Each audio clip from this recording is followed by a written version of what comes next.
Welcome to the Psychology World podcast with me, Connor Whiteley, psychology student and international best-selling psychology author of over 30 psychology books, bringing you the latest psychology news, fascinating psychology topics and more each week. If you want to learn more, then please check out connorwhiteley.net/books. And don't forget to like and subscribe to the YouTube video or follow on your favourite podcast app. And here's the show. Hi there, everyone, and welcome to episode 280 of the Psychology World podcast with me, Connor Whiteley.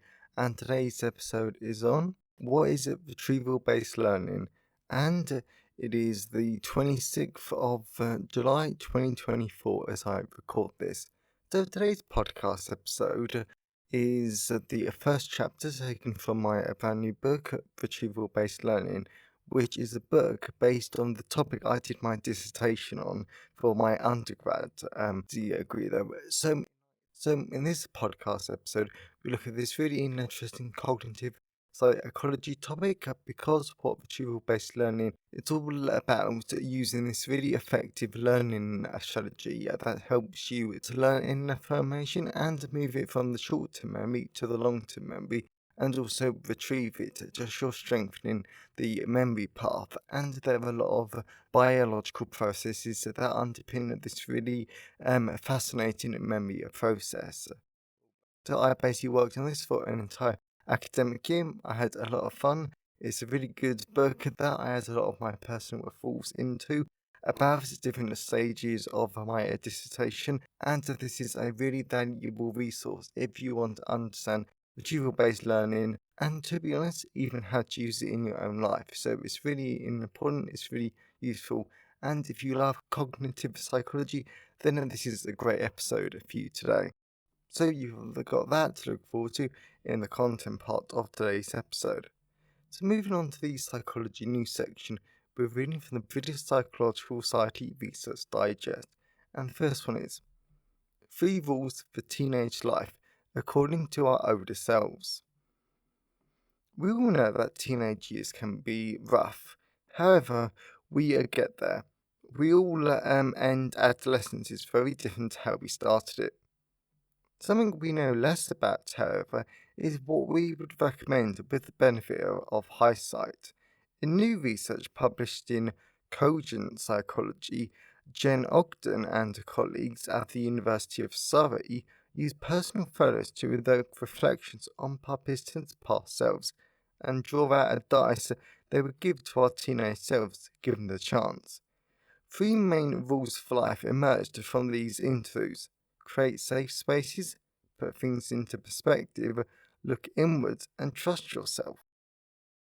These reflections used to arrive at these themes not only evoke a sense of nostalgia, but could provide young people with some steer on how to navigate their teenage years. So when I first started reading this, I was thinking, what is the point of this research? Because it's all well and good us thinking about hindsight, but in reality, this isn't going to help ourselves. But then I realised towards the end of it, and to be honest, the article said it itself, that if we actually know what general rules we would create for ourselves, then we can't give these to younger people. So maybe they don't make the same mistakes we did, but they at least have some ideas about how to maybe cope better or how to manage their teenage years better, because I'm going to look at these in a bit more depth. So creating safe spaces, flat out critical. I wish I'd done that as a teenager more. I wish that was actually an option available for me. I think my teenage years would have been very different if there were different safe spaces for me. And to be honest, scouting was a massive safe space for me until it absolutely wasn't. So I think that safe space is definitely important for your mental health because it does allow you to relax, and it can take you away from the stresses of everyday life. So that's flat out critical. And I think teenagers do need to definitely make use of safe spaces whenever they can. Put things into perspective, definitely a big one. Then, because the thing that jumps out for me when it comes to this point is about the education system, because I know, at least in my experience, and to be honest, I think we all know this. There are always certain kids that don't like school, they can't see the point in it, they don't try, they don't get grades whatsoever. But even if you don't like certain subjects, you've got to put it into perspective for your longer term, though. And that's what I've always done, though. Whenever I've not liked something, I've always put it into perspective. And if it's not going to help me in the future, then yes, I do what everyone else does. I put up with it. But if it is going to help me in the future, if it is going to benefit me for years to come, then I do try as hard as I can, even if I don't like it. Unless it's International Baccalaureate Chemistry that I dropped and swapped with psychology as soon as I could. So thankfully that all worked out. And look inwards and trust yourself. Yeah, this is definitely something I still struggle with even now. Yep, and I mean like that, and that actually plays a lot of my mental health last year. I always looked outwards to other people, but inwards, you've got to trust yourself. You've got to know that you're good enough. You are lovable. You're more than good enough to do whatever you want in life, as long as you try and you put the effort in. And to use some humanistic psychology terms here, you've got to have an internal locus of control and an internal locus of evaluation. So, really important topics. I really do recommend that you look up because they are very useful topics, not just from counseling psychology, but for all clinical psychology work. So, definitely interesting food for thought. So the next one is ADHD represents additional barriers to healthcare. Missing a GP appointment isn't just annoying over time, it can have serious health impacts. Previous research suggests that patients with long term conditions may be more at risk of premature death because of missed appointments. Of note, those with long term mental health conditions who miss more than two appointments per year had an eightfold more likely increase in mortality compared to those who missed none. Oh, wow, okay. In a new study, the team behind this research looks more closely at a particular diagnosis, ADHD. They find those with ADHD are between 60 and 90% more likely to miss GP appointments, posing further questions about whether symptoms which pose barriers to attendance may leave them more vulnerable to health complications. Oh wow, okay then. So I think the only thing I can really say about this is flat out tragic. And I mean, I know last month in June, or maybe it was July, I think this month when I did the child therapy podcast episode, I spoke about the importance of not missing appointments. I did not realize they could lead to an eightfold increase in mortality rates amongst people with long term mental health conditions. That is a terrifying figure. So that is something we've absolutely got to address, and this is why increasing accessibility to healthcare is always flat out critical. That's why we've always got to be considering it. How do we make psychological therapy more accessible? Just well, just to minimize the chances of anyone having to miss an appointment. And yes, people are always going to miss appointments. Like I almost missed one once because of horrific traffic that I just didn't foresee. So yes, there will be times where clients do just miss appointments, which is annoying for us. It's annoying for them too. But I think that we've got to take down any barriers that might lead to an increase, especially when it comes to ADHD, because as people with ADHD are 60 to 90% more likely to miss GP appointments, something has got to be going on there. When you've got an entire clinical population which are basically that common to miss GP appointments, then something has to be going on, and we have to address this.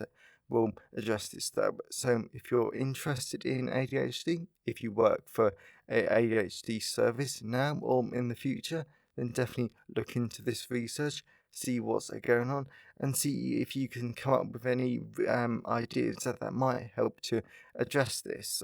Because this is something we've got to solve. Because people with ADHD have got to be helped. Um, and there must be some sort of barriers going on here that are making them miss appointments so frequently. So it's concerning, and something we've just got to fix. Speaking of which, there's something from elsewhere on the web that I want to read out. A new paper from academics at Brighton and Sussex Medical School recently concluded that children who met screening criteria for autism at age 7 and ADHD at age 9 are twice as likely to experience chronic debilitating fatigue at age 18. According to the team, higher levels of inflammation markers in their blood could go some way to explain this pattern. You can read all about it and watch the author summarize their paper right here. So the reason why I'm smiling whilst I was reading that is because I didn't know it was going to talk about about inflammation again, which is something I had a rant on about last week though. But inflammation, when it comes to chronic fatigue, which is a physical condition with a major psychological component, because that's how everything works. I'm now realizing as I'm talking about this, it's definitely a marker, and I think that it's very interesting, one, for my personal life, because I have at least two friends, no, I've actually got three friends who are autistic and they suffer from chronic fatigue. So, yep, so there's definitely a link there. And the inflammation markers, I think it's quite an interesting point because my friend, because my housemate who's actually staying with us like this week because they're coming up from Brighton just to get used to the house before they move in with us in September. They suffer from massive inflammation and chronic fatigue, which they can manage a lot better now, but it's still something that always pops up. Plus, they're all autistic, so there's definitely a lot of like comorbidity. And I've seen from these three friends how debilitating it can be at times, and how sometimes we aren't able to do stuff. But thankfully, some of them can manage it because it's not as severe, but equally there are some days where it is really severe.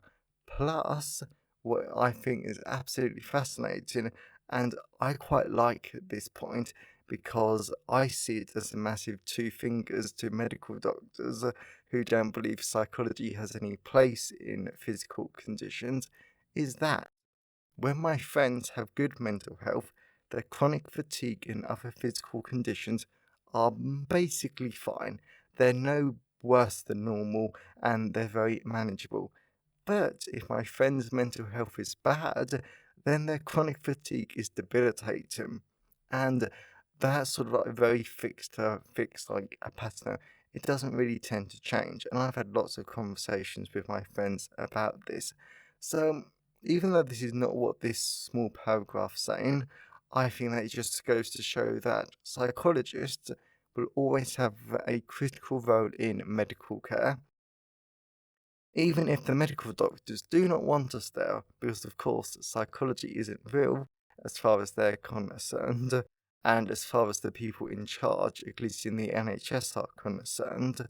But psychology does have a lot to bring when it comes to physical conditions, and I think we are starting to recognise that, but at least in medical care, and that's still something that we've got to work on, just so it is a lot more recognised. And to be honest, I should really look into it more because I'm fascinated by the topic.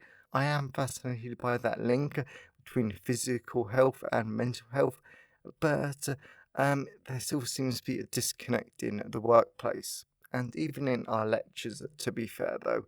So I think that's a shift that sort of needs to happen, but I think we are a long way away from that, where clinical psychologists or mental health is treated hand in hand with physical conditions. something that I would quite like to see is when you have a physical condition. Yes, you're assigned a doctor, but I think you should also be assigned a psychologist, just so the medical doctor deals with the physical bits, but the psychological aspect is a really important. For example, pain management and the sort of cognitive processes that go on when you have a physical health condition. So, just some food for thought. So, I really hope that you enjoy the psychology news section. So, let's move on to the personal update. So we're moving on to the personal update. So because I'm quite tight on the time, because I've got to leave my house in 40 minutes, just so I can go back down to Canterbury for a meeting with a friend who's also head of the university's Parkinson Centre. I'm gonna have to keep this as short as possible. So this week's been really good because me and my best friend, we went down to Brighton to see our other friend who came back with us. And whilst my friend's been away doing outreach work and actually sleeping over at the university as part of one of their summer school residentials, I've been home alone with this friend from Brighton. And I mean, it has been lovely seeing them. I mean, like, we've had some lovely conversations. We played so much Mario Kart. And when my best friend's not there, I'm amazing at Mario Kart. I can win. And I mean, like the Nintendo Switch, I highly, highly recommend it because it's really social. It's just fun. I can beat my friends, and it's just really, really relaxing. So basically, no matter how stressed I am or what pops up mental health wise, if I just play the Switch with some friends, I can get nice and relaxed, which is really, really nice. So plus, I've also been like busy at doing like lots of different projects. It's been absolutely lovely getting back into my routines, doing a whole bunch of different bits, including some psychology stuff, some not psychology stuff, and like next week's a podcast episode. I'm so looking forward to it because it's about trauma informed approaches, which is a massive topic in clinical psychology at the moment, and it's thankfully one of the shifts we're going through. So I'm really glad that we're focusing on it. And that podcast episode was so much fun to actually write up. So I'm going to be recording that in a minute. Plus, I've been doing some outreach work, and next week I'm doing the Year 10 residential at my university. So it's a like some school. I get to spend it with with a whole bunch of like Year 10 students who are like 14 to 15-year olds, and it's basically going to give them a taste of university life. So that should be a lot of fun. Very long days, but it will be fun. So as always, I always love to know your thoughts and feelings on today's episode. So you can always email me, connorwhiteley@connorwhiteley.net. You can always leave a comment at the show notes at connorwhiteley.net/podcast. And you can always tweet me on Twitter at sci-fi whiteley. I always love to hear from all of you because it really helps make the podcast feel more like a conversation. And you can also leave a comment on the Facebook post or LinkedIn. So today's episode has been sponsored by my brand new book, Retrieval-Based Learning, a cognitive psychology and neuropsychology guide to learning. So as I mentioned in the introduction, this is a book that was inspired by my third year dissertation. So this book explains what is retrieval-based learning, what are some of the biological and neurological mechanisms that underpin retrieval-based learning, but it also talks about some of the results that we found, what are the implications of retrieval-based learning, and why is it really useful in the real world. And then we also talk about a whole bunch of really other interesting topics. So if you want to know what retrieval-based learning is, how do we actually learn, and a whole bunch of other really fascinating cognitive processes that impact our learning, for example, transfer effect, then this is going to be an absolute brilliant book for you. And like all my other books, it's written in a really engaging, easy to understand way, which is really accessible. This is not a boring textbook whatsoever, but it is all completely factor-based and backed up by references. So there is retrieval-based learning, a cognitive psychology and neuropsychology guide to learning, available for all major ebook retailers, and you can get the paperback and the hardback edition from Amazon, your local bookstore or local library if you request it. And you can get the audiobook narrated by artificial intelligence at selected audiobook retailers like Spotify, Google Play, Barnes& Noble, Kobo, and selected library systems like Baker & Taylor, Biblioteca, and Overdrive. So whilst buying books helps to support the creation and the editing of the podcast, my time is sponsored by my wonderful patrons. And as always, a massive thank you to my patrons. Your support shows that you like the show and you want it to continue. So if you wanted to become a patron of the show and get access to tons of great rewards, now you can at patreon.com/the Psychology World podcast. Or if you want to support the podcast on a one-off basis, now you can at buymeacoffee.com/Con Wiley. So that's enough of personality. Let's move on to the content part of today's episode. So moving on to the content part of today's episode, so we're going to be talking about what is retrieval-based learning.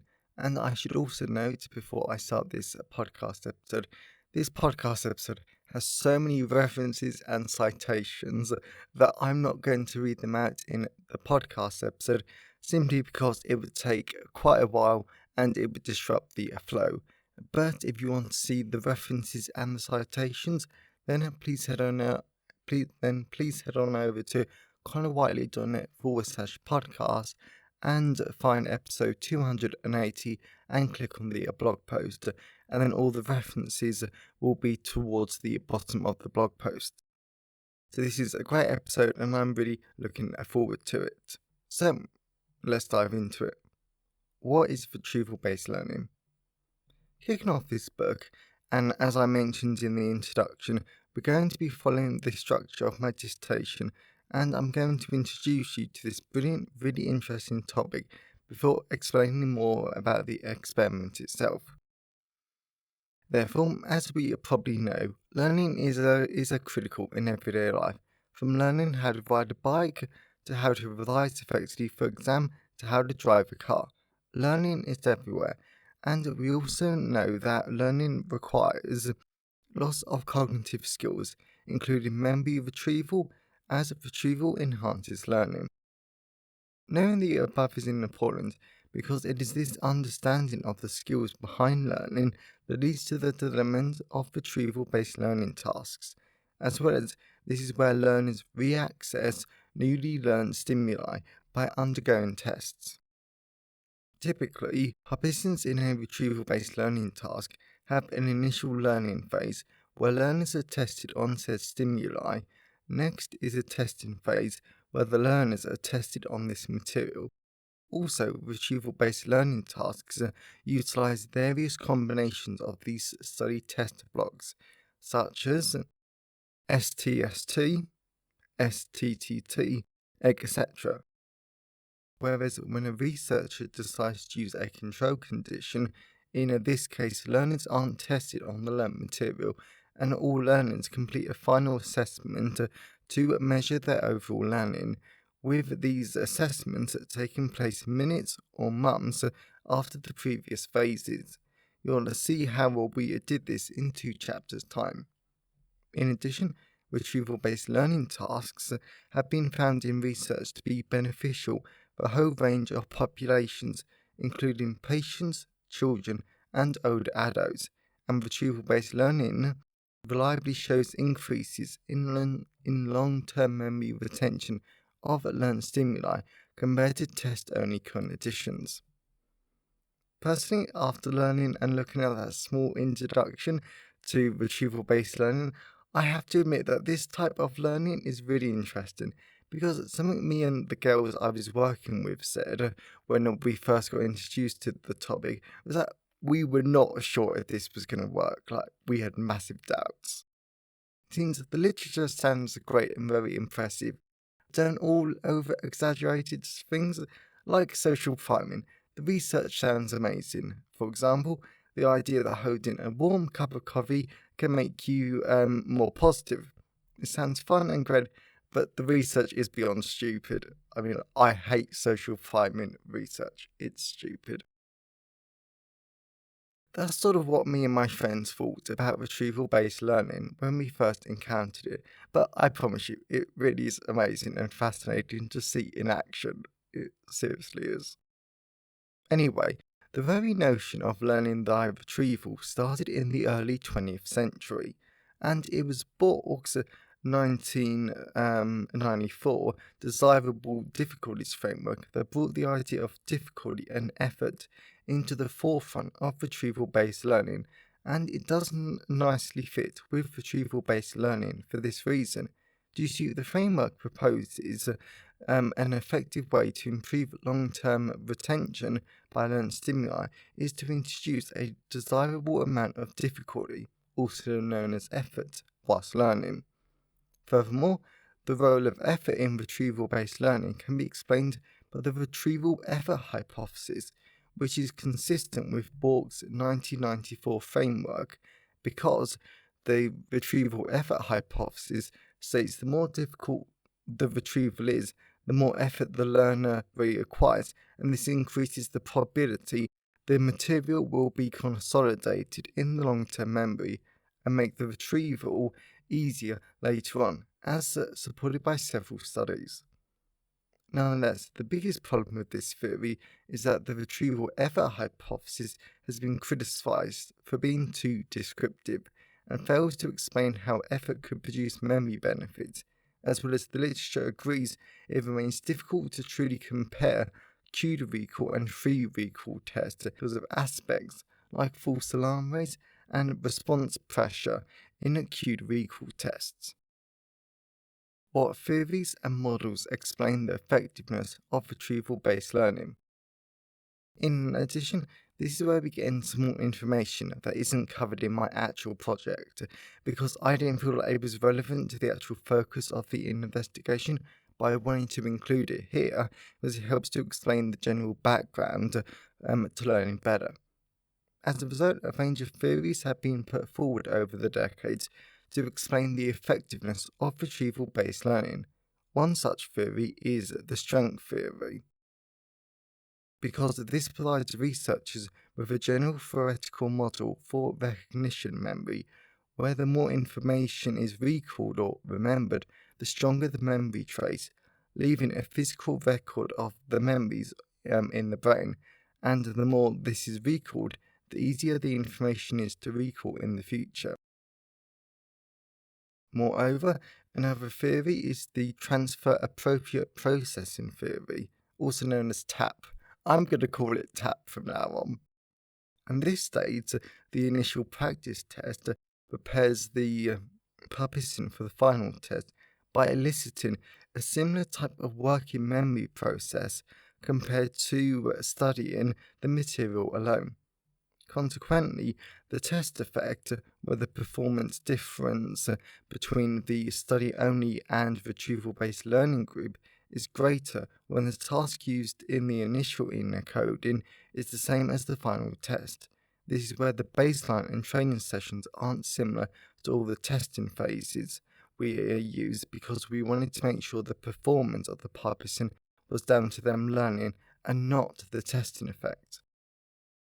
Firstly, the bifurcation model proposed by Cornell and al. 2011 states during the retrieval-based memory learning condition using free or cued recall tests without corrective feedback, a split occurs in later recall tests.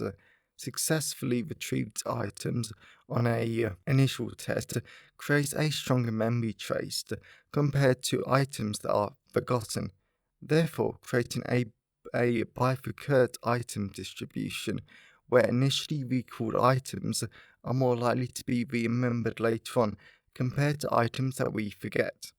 In other words, participants are more likely to remember correct answers than wrong ones because during the training sessions, the correct answers make a stronger memory trace, so that these are recalled later and the wrong answers are forgotten. What is an alternative theory to the retrieval effort hypothesis? Personally, I would have liked to include this theory in my project, but I did understand how this didn't really add anything to the final submission. Yet I really wanted to add it here in this book, so you can understand how learning happens according to a wide range of theories and models. Nonetheless, you might have noticed all the above theories and models focus on the idea of the learner having to put an effort to learn, and that there's the idea of a physical memory trace. But are there any other ideas to explain the effectiveness of retrieval-based learning?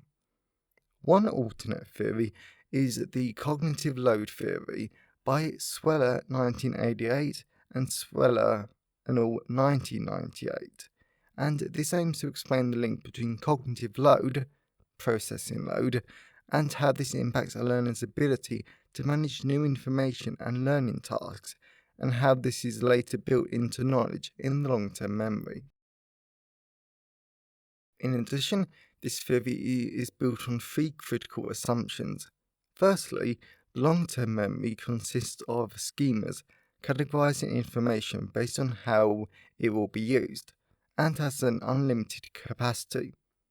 Secondly, the working memory has a limited capacity and consists of multi-semi-independent subsystems. These two assumptions form a third, where learning is most effective when instructional processes are used, limiting the working memory load, whilst concurrently encouraging schema formation. In terms of research support for the cognitive load theory, the evidence mainly comes from studies that show the supporting effects that the theory proposes. Sweller et al. 1998. For instance, the Go-3 effect. This is where learners encounter a novel problem without a schema readily available to help them, making the learners engage in a means-end analysis, where they identify a go state and a problem state. Once they've done this, these two states require the learner to reconcile the differences between the states using a problem-solving operator. And if no go state is clear for the learner, they identify the problem state and apply a problem-solving operator to this problem.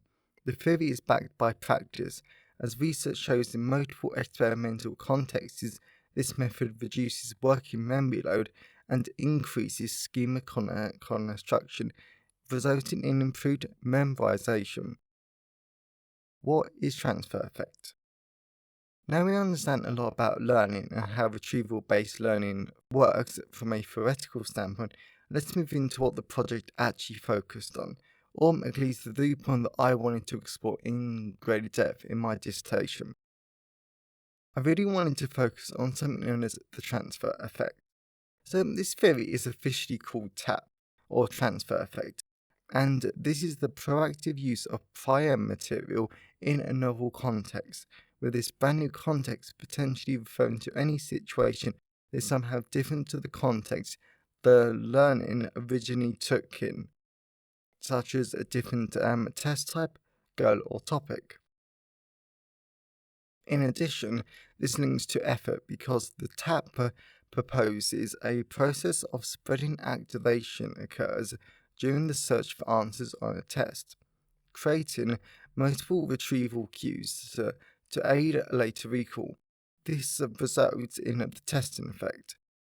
And Pan and Ricketts 2018 believe transfer effects could result from the same mechanism because semantically related information similar to the previously learned stimuli needs to be recalled on a transfer test. As a result, the process of spreading activation that presumably occurs during this initial testing increases the likelihood that this learned information will be reliable as well, suggesting participants explicitly employ techniques to carry out learning, resulting in effort likely being reduced. On the whole, Pan and Richard 2018 concluded test-enhanced learning could yield transfer performance substantially better than non-testing re-exposure conditions. This supports this paper's examination, as our retrieval-based learning task will help to provide further evidence for the efficiency of test-enhanced learning and transfer effects. In other words, transfer effect is all about how a learner applies the learning they did in one context and transfers that learning to another similar context, so that they can do just as well as they did in the same similar context. As we go throughout the book, you'll understand how this happened in our training sessions. Okay, I'd actually forgotten how excited this topic makes me. Just because I did it for so long, it's a lot of fun. In future chapters of this book, we talk about methods, we talk about what I did, we spoke about the results, we spoke about our discussion, the limitations of our study, and basically this is sort of me extending my dissertation, so it's a lot more interesting and it's a lot more accessible. And I mean, like, the whole thing about this project is, I make no secret, I'm not a fan of cognitive psychology. Yes, I know I'm obsessed with CBT, and in a clinical psychology context, I absolutely love cognitive psychology, but generally I'm a lot less bothered by it. But this project sort of went against that, and this project basically proved to me that, yeah, I am actually really into it. Plus, we also talk about the biological and the neuropsychological underpinnings that we actually talk about in the rest of the book. So it's a brilliant book, it's a brilliant topic. I flat out love this topic because this was for my dissertation. I made so many great connections during this time of my life, and yep, it's still rewarding me today, which is why I've actually got a meeting in about an hour and 20 minutes. I've got to head back to Canterbury sooner rather than later. So I'm going to wrap this up. So if you know anyone who would enjoy today's episode, then please share it with them. I'm always really grateful when you wonderful people help spread the word about the podcast. And if you want to learn more, definitely check out Retrieval-Based Learning, a cognitive psychology and neuropsychology guide to learning. Available in all the usual places, and you can get the audiobook narrated by artificial intelligence at selected audiobook retailers, including Spotify, Kobo, Google Play, Barnes & Noble, and selected library systems like Baker & Taylor, Biblioteca, and Overdrive. And if you want to get some great rewards and support the podcast on a monthly basis, please consider becoming a patron at patreon.com/The Psychology World Podcast. Or if you want to support the podcast on a one-off basis, then you can now buy me a coffee at buymeacoffee.com/Conor Whiteley. So have a great day, everyone, and I'll see you next time. Thanks for listening today. I hope you found it helpful. Please remember to like the video and subscribe to the YouTube channel and follow the podcast on your favourite podcast app. And if you wanted to learn more, then please check out the backlist of the podcast episodes or my books at conwhiteley.net. So have a great day, and I'll see you next time.